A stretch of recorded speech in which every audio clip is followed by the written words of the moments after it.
నాగర్ కర్నూలు జిల్లా మహాదేవునిపేటలో దారుణం జరిగింది. తాగుడు మానాలని మందలించిన తల్లిని సొంత కొడుకు హత్య చేశాడు.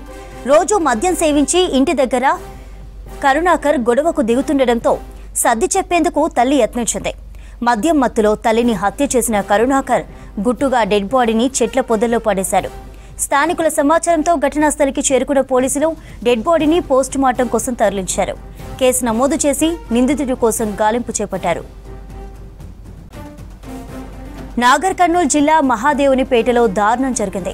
తాగుడు మానాలని మందలించిన తల్లిని సొంత కొడుకు హత్య చేశాడు. రోజు మద్యం సేవించి ఇంటి దగ్గర కరుణాకర్ గొడవకు దిగుతుండటంతో సర్ది చెప్పేందుకు తల్లి యత్నించింది.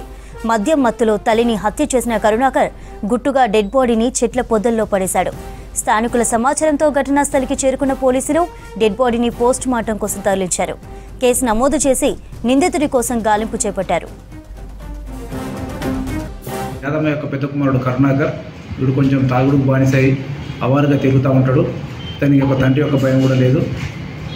తల్లి నుంచి కూడా గ్రామంలో పనిచేసుకుంటూ అలాగా ఉంటాడు.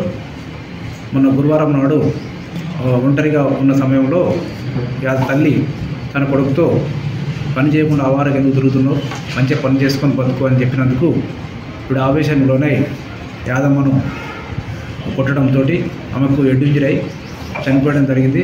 తర్వాత కరుణాకర్ ఎవరికి ఇంటి విషయం చెప్పకుండా వాళ్ళ గుడిసె పక్కన ఒక ఇంటి దగ్గర పొదలలో తీసుకుపోయి గుంజి అక్కడ పెట్టి ఆమెపై మళ్ళీ చీరలు కప్పడం జరిగింది.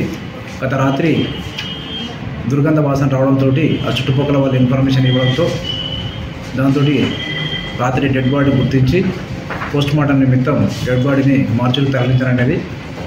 ఇటు విషయంపై యాదమ్మ భర్త గుర్తే కంప్లైంట్ ఇవ్వగా అటు దానిపై కేసు నమోదు చేసి దర్యాప్తు చేయడం జరుగుతుంది.